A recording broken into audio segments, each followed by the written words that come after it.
Hello everyone, welcome back to एडुसियर।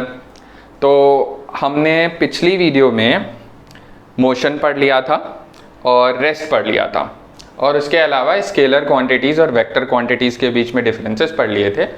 तो अब इस वीडियो में हम पढ़ने जा रहे हैं डिस्टेंस और डिस्प्लेसमेंट, उनकी कंपैरेटिव स्टडी हम करेंगे, अच्छे से समझेंगे उसे। और जिसने भी पहले की वीडियो नहीं देखी है, मैं उसे रिकमेंड कर रहा हूं कि पहले की वीडियो देख ले ताकि अच्छे से टॉपिक समझ में आए। तो स्टार्ट करते हैं। अब हम बात कर रहे हैं कि हाँ, मैं ये बता रहा था तुम्हें कि हमारे पास बहुत सारे ऐसे वेरिएबल्स होते हैं जिनकी हेल्प से हम क्या करते हैं, मोशन को डिफाइन कर रहे होते हैं। तो वो वेरिएबल्स क्या हैं भाई? वो वेरिएबल्स हैं डिस्टेंस, डिस्प्लेसमेंट, स्पीड, वेलोसिटी और एक्सेलरेशन। तो सबसे पहले हम बात कर ले रहे हैं डिस्टेंस और डिस्प्लेसमेंट की।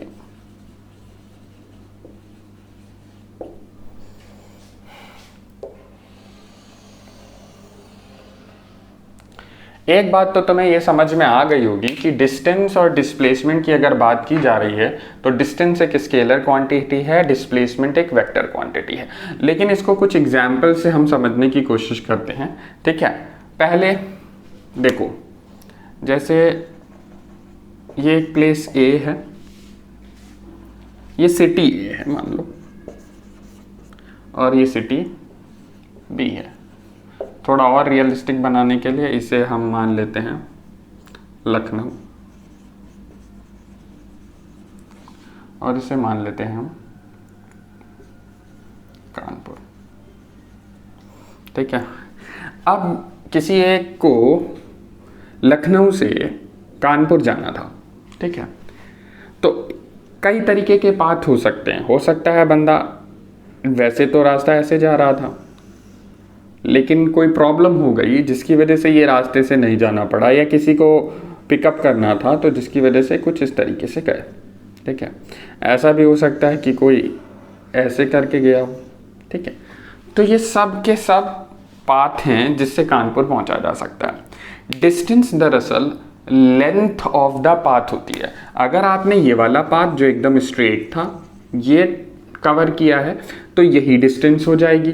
जैसे मान लेते हैं कि ये डिस्टेंस थी हमारी 80 किलोमीटर, तो क्या ये 80 किलोमीटर होगी? नहीं, ऑब्वियस सी बात है, डिस्टेंस बढ़ गई है, मान लेते हैं ये 90 किलोमीटर हो गई, ठीक है। तो अब अगर आप पाथ नंबर ये वाला ले रहे होते, ठीक है, इसको अगर पाथ नंबर 2 मान लें, इसे 1 मान लें, इसे 3 मान लें, तो पाथ नंबर 1 अगर आप करेंगे तो डिस्टेंस ट्रेवल करेंगे 80 किलोमीटर। लेकिन अगर पाथ नंबर बी ट्रेवल करेंगे तो आप डिस्टेंस कर रहे हैं 90 किलोमीटर। लेकिन अगर पाथ सी कर रहे हैं, मान लेते हैं ये 100 किलोमीटर है, तो आपने डिस्टेंस ट्रेवल की 100 किलोमीटर। तो डिस्टेंस क्या होती है? लेंथ ऑफ द पाथ होती है। लेकिन डिस्प्लेसमेंट क्या है? डिस्प्लेसमेंट जो है वो एक शॉर्टेस्ट डिस्टेंस है। डिस्प्लेसमेंट शॉर्टेस्ट डिस्टेंस है between initial and final position. तो हमारी इनिशियल पोजीशन ये है, ठीक है, और फाइनल पोजीशन हम कानपुर पहुंच गए, एफ है। तो डिस्प्लेसमेंट की डेफिनेशन मैं पहले लिख दे रहा हूं।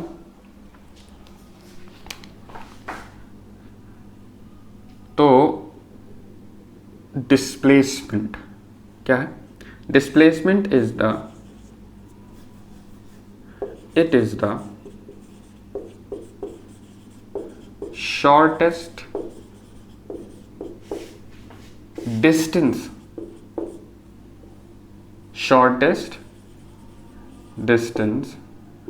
between initial and final position. Initial position और फाइनल पोजीशन के बीच में जो शॉर्टेस्ट डिस्टेंस है वही क्या होती है? डिस्प्लेसमेंट होती है। तो अब तुम समझ रहे हो कि अगर मुझे 80 लेकिन हाँ, डिस्प्लेसमेंट के साथ डायरेक्शन भी होगी, तो डायरेक्शन बताना बहुत ज़रूरी है। तो अगर मैं कह रहा हूँ कि डिस्प्लेसमेंट किसको कंसीडर किया जाएगा, तो 80 किलोमीटर टूवर्ड्स, अगर ऐसे मान लें कि ये मान लेते हैं, यहाँ डायरेक्शन मान लेते हैं, तो यहाँ इसके हिसाब से ये लखनऊ ईस्ट में हो, लखनऊ के ईस्ट में हो गया कानपुर। हम रियलिस्टिक वर्ड की बात नहीं कर रहे हैं, ठीक है, हमारे इस डायग्राम की बात कर रहे हैं। तो अगर ये ईस्ट में है, हम गए हैं तो हम क्या कहेंगे 80 किलोमीटर टूवर्ड्स ईस्ट, ये हमारा डिस्प्लेसमेंट हो जाएगा।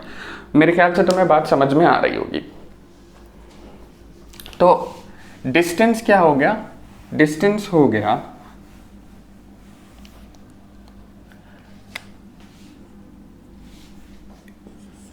It is the total length of the path travelled. ठीक, अभी इसे और अच्छे एग्जाम्पल से समझने की कोशिश करेंगे। तो ये तो तुम्हें समझ में आ गया, ये हमारा पहला पॉइंट हो गया दोनों के लिए। दूसरे पॉइंट की अगर बात कर ली जाए तो तुम्हें पता है it is a scalar quantity, ये एक स्केलर क्वांटिटी है, ठीक है।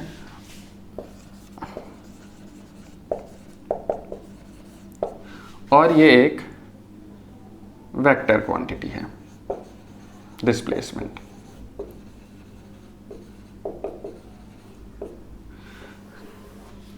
ठीक, अब बहुत ध्यान से जो मैं एग्जाम्पल बताने जा रहा हूं उसे समझना है, बहुत ज़्यादा ध्यान से समझना है। कि जैसे एक ऑब्जेक्ट था जो स्ट्रेट लाइन में जा रहा था, क्योंकि हम 1 डायमेंशन पढ़ रहे हैं तो सब कुछ स्ट्रेट लाइन में होगा, ठीक है। तो वो प्लेस ए से स्टार्ट करता है, प्लेस बी तक जाता है, फिर बी से सी जाता है, और सी से वो वापस बी आता है, फिर ए आता है, और बाद में वो ए से भी पीछे चला जाता है, यानी डी तक पहुंचता है। अब बहुत ध्यान से समझना है, यही एग्जाम्पल तुम्हारी बहुत सारी चीज़ों को कवर अप कर देगा। हम मान लेते हैं ए से बी के बीच में 10 किलोमीटर की दूरी है, बी से सी के बीच में 10 किलोमीटर है, और ए से डी के बीच में भी 10 किलोमीटर है, ठीक। अब ऑब्जेक्ट जो है, मान लेते हैं कार थी जो ए से बी गई, तो कार जब ए से बी तक जाती है, जब ए से बी तक जाती है तो सबसे पहले मैं डिस्टेंस लिखूंगा, फिर डिस्प्लेसमेंट लिखूंगा। एकदम स्ट्रेट लाइन है, एकदम स्ट्रेट लाइन है, ठीक है, बिल्कुल स्ट्रेट डायरेक्शन में हम जा रहे हैं, ठीक है। मान लेते हैं ईस्ट में जा रहे थे, ठीक है, ईस्ट की तरफ इधर। तो अगर ए से बी जा रहे हैं, सिर्फ ए से बी, तो हमने डिस्टेंस कितनी ट्रेवल की भाई, 10 किलोमीटर, ठीक है। लेंथ ऑफ द पाथ, तो length of the path, length हमारा पाथ यही है, ए से बी वाला यही डायरेक्शन है, तो सॉरी यही पाथ है, तो इसी पाथ पे हम बढ़ रहे हैं, तो 10 किलोमीटर हो गया। अच्छा, अगर डिस्प्लेसमेंट की बात की जाए तो इस केस में इनिशियल पोजीशन ये है, फाइनल पोजीशन ये है, तो शॉर्टेस्ट डिस्टेंस, चूंकि हम स्ट्रेट पाथ में जा रहे हैं तो शॉर्टेस्ट डिस्टेंस हमेशा स्ट्रेट लाइन होती है, तो क्या हो जाएगा, ये भी 10 किलोमीटर हो जाएगा, लेकिन साथ में हम क्या बता रहे होंगे, ईस्ट बता रहे होंगे, ठीक है। तो हम अब की क्या कर रहे हैं, ईस्ट के लिए पॉजिटिव ले रहे हैं, ठीक है। अब आगे बढ़ रहे हैं। अब जो है बंदा क्या हुआ, वो ए से बी तो गया था, बी के आगे सी तक पहुंच गया, यानी ए से बी और बी के थ्रू कहां पर पहुंच गया है, वो सी पे पहुंच गया है। अब अगर बात की जाए कि कितनी डिस्टेंस ट्रेवल की, तो तुम कहोगे सर डिस्टेंस का मतलब होता है total length of the path. तो अब पाथ यहाँ से लेकर यहाँ तक है, तो तुम कहोगे कि डिस्टेंस कितनी हो गई भाई, 20 किलोमीटर हो गई, ठीक है। लेकिन अगर तुमसे पूछा जाए डिस्प्लेसमेंट क्या होगा, तो तुम कहोगे sir initial position and final position के बीच में shortest distance, and shortest distance is always a straight path, ठीक है। किसी दो पॉइंट के बीच में, दो पोजीशन के बीच में जो शॉर्टेस्ट डिस्टेंस होगी वो एकदम स्ट्रेट लाइन होगी, ठीक है, स्ट्रेट होगी। तो यहाँ पर क्या हो गया, ये 20 kilometre, but you have to tell the direction also, तो ये क्या हो जाएगा 20 किलोमीटर ईस्ट, ठीक है। ये डिस्प्लेसमेंट हो गया। अब थोड़ा थोड़ा इंटरेस्टिंग होगा, ठीक है। अगर ऑब्जेक्ट ए से बी गया, बी से सी तक जाता है, लेकिन सी के बाद फिर से रिटर्न होके बी पर पहुंचता है, सी के बाद रिटर्न होके फिर से बी पे पहुंच रहा है। अब अगर तुमसे कहा जाए कि डिस्टेंस कितनी ट्रेवल की, भाई सबसे पहले ये ए से बी गया, बी से सी गया, और फिर सी से बी आया, तो तुम कहोगे sir total length of the path, तो टोटल लेंथ 10 + 10 और 10 रिटर्न वाली, तो कितनी हो गई, 30 किलोमीटर हो गई। लेकिन अगर पूछा जाए कि डिस्प्लेसमेंट क्या है, तो इनिशियल पोजीशन क्या है भाई, ये है, फाइनल पोजीशन अब क्या है, बी है, क्योंकि सी से फिर से बी आ गया था ना, तो अब उसका डिस्प्लेसमेंट सिर्फ कितना है, only 10 kilometre, because it is the shortest distance between the initial and the final position. वो अलग बात है कि वो सी से बी आया है दोबारा से, तो पहुंचा तो बी है ना, फाइनल पोजीशन बी है, तो इनिशियल पोजीशन और फाइनल पोजीशन के बीच की शॉर्टेस्ट डिस्टेंस होती है क्या, डिस्प्लेसमेंट। तो 10 किलोमीटर, और अभी वो जहां पर था वहां से कितनी दूर है, 10 किलोमीटर। किस डायरेक्शन में है, ईस्ट में है। आ रही बात समझ में। अभी और इंटरेस्टिंग है ये थोड़ा। अब देखो मैंने क्या कहा, ऑब्जेक्ट ए से बी गया, बी से सी गया, सी से बी आया और वापस फिर बी से ए पर आ गया, यानी ए से चला था और रिटर्न करके ए पर ही पहुंच गया वाया बी सी बी। ठीक है, अब देखो जब ए से वापस ए पे पहुंच गया है तो उसने डिस्टेंस कितनी ट्रेवल की है भाई, 10 किलोमीटर प्लस 10 किलोमीटर, फिर रिटर्न वाली 10 किलोमीटर ये सी से बी, और फिर बी से ए और 10 किलोमीटर, तो 10 प्लस 10 प्लस 10 प्लस 10 यानी कितनी हो गई, 40 किलोमीटर उसने डिस्टेंस ट्रेवल की। अच्छा, अगर अब डिस्प्लेसमेंट की बात की जाए तो हमारी इनिशियल पोजीशन भी यही है, क्योंकि ए से चला था और वापस रिटर्न होके ए पे आ गया, यानी फाइनल पोजीशन भी ये है, यानी इनिशियल पोजीशन और फाइनल पोजीशन दोनों की दोनों क्या है, सेम है। तो भाई डिस्प्लेसमेंट क्या होता है, डिस्प्लेसमेंट तो होता है sir shortest distance between initial and final position, and since initial and final position both are same, so the distance between them will be 0 kilometre. ठीक है, जो shortest distance 0 kilometre, shortest distance 0 kilometre, और उसके साथ direction बोल दी, तो अब तुम यहाँ ईस्ट लिख सकते हो, कोई टेंशन नहीं है। ठीक है, तो अब 0 किलोमीटर ईस्ट, ठीक है, कहीं नहीं गया है वो। ठीक है, आपने डायरेक्शन साथ में बताइए, तो आप ये क्या बता रहे हो, डिस्प्लेसमेंट बता रहे हो। क्या कहीं पर अभी तक डिस्टेंस जो है, अगर ऑब्जेक्ट मूव कर रहा था तो डिस्टेंस क्या जीरो हुई है, कहीं पर नहीं हुई। ऑब्जेक्ट मूव ही ना करे, चले ही ना, रेस्ट में रहे, तो डिस्टेंस क्या हो जाएगी, जीरो हो जाएगी।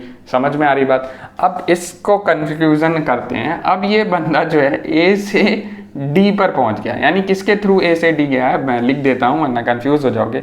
ए से बी गया, बी से सी गया, फिर सी से बी आया, फिर बी से ए आया, और अब ए से कहां पहुंच रहा है, डी पे पहुंच रहा है। ये पूरा एक साथ हम डिस्कस कर रहे हैं। ठीक है, ये मत समझने लगना यहीं से डी पर पहुंच गया, वो पूरा रिटर्न होके डी पर पहुंच रहा है। अब इंटरेस्टिंग बात ये है कि 10 किलोमीटर ए से बी, 10 किलोमीटर बी से सी 20 हो गया, सी से बी 10 किलोमीटर 30 हो गया, बी से ए 10 किलोमीटर 40 हो गया, और ए से डी गया तो भी 10 किलोमीटर, यानी 50 किलोमीटर उसने डिस्टेंस ट्रेवल की, because it is the total length of the path travelled.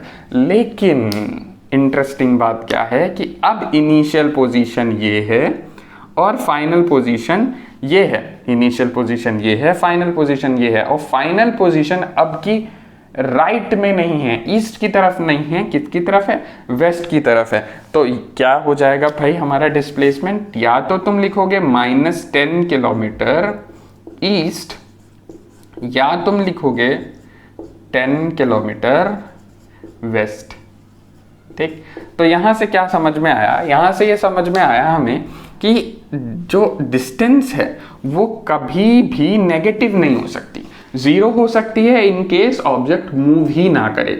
तो डिस्टेंस कैन बी जीरो और positive, but it can never be negative, क्योंकि अगर तुम चल रहे हो तो जैसे भी पाथ पे जा रहे हो उस पाथ की टोटल लेंथ जो हो जाएगी वही क्या हो जाएगी, डिस्टेंस हो जाएगी। लेकिन डिस्प्लेसमेंट जो है वो पॉजिटिव भी हो सकता है, जीरो भी हो सकता है, और नेगेटिव भी हो सकता है। तो अगली बात हमारी क्या हो जाती है यहां से, अच्छा इस केस में एक और बहुत देखने वाली बात है, क्या डिस्प्लेसमेंट जो है वो कभी भी डिस्टेंस से ज्यादा हुआ, नहीं ज्यादा, बराबर था, पहली दो कंडीशन में बराबर था, लेकिन कभी ज्यादा नहीं हुआ, यानी उससे ग्रेटर नहीं होता है। तो हमारी तीसरी बात क्या हो जाती है, it can be positive comma zero. ठीक है, बट इसी में लिख दो, but it can never be negative. ठीक है। लेकिन एक हमारे पास वेक्टर क्वांटिटी है, इट कैन बी पॉजिटिव भी हो सकता है, जीरो भी हो सकती है, और एंड नेगेटिव। ठीक है। एक और रिलेशन हम यहीं पर लिख सकते हैं इसके बाद कि डिस्प्लेसमेंट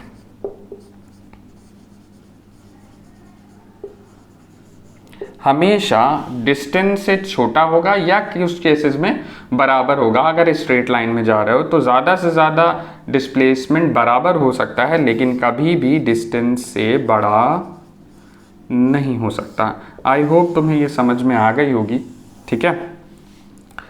तो डिस्प्लेसमेंट, डिस्टेंस, ये सारी चीज़ें मैंने तुम्हें बता दी। जैसे एक एग्जाम्पल बहुत फेमस है, अगर आप सर्कुलर मोशन में कर रहे हो, एक सर्कुलर ट्रैक पे दौड़ रहे हो, ठीक है, ग्राउंड में, ठीक है, मान लो क्रिकेट ग्राउंड था, तो आपने इस पॉइंट से स्टार्ट किया, ये आपका इनिशियल पॉइंट था, आप इस डायरेक्शन में जाते जाते जाते जाते और फिर वापस इधर ही आ गए। ठीक है, यही आपका इनिशियल पॉइंट पोजीशन थी और यही आपकी फाइनल पोजीशन थी। तो आपका डिस्प्लेसमेंट क्या हो जाएगा? डिस्प्लेसमेंट तो जीरो हो जाएगा, लेकिन डिस्टेंस तो पूरा इसका क्या हो जाएगा? सरकमफेरेंस। अगर सर्कुलर पाथ है तो जो इसकी सरकमफेरेंस होगी वही क्या हो जाएगी? इसकी डिस्टेंस हो जाएगी। तो डिस्टेंस इस केस में कितनी होगी? 2πr डिस्टेंस होगी, लेकिन डिस्प्लेसमेंट कितना होगा? जीरो हो जाएगा। आ रही बात समझ में? आई होप तुम लोगों को डिस्टेंस और डिस्प्लेसमेंट बहुत अच्छे से समझ में आया होगा। अब अगला टॉपिक हमें क्या पढ़ना है? स्पीड और वेलोसिटी पढ़ना है। उनको ऐसे ही कंपैरेटिवली पढ़ेंगे तो ज़्यादा अच्छे से समझ में आएगा। तो अगला हमारा क्या रहेगा? स्पीड और वेलोसिटी।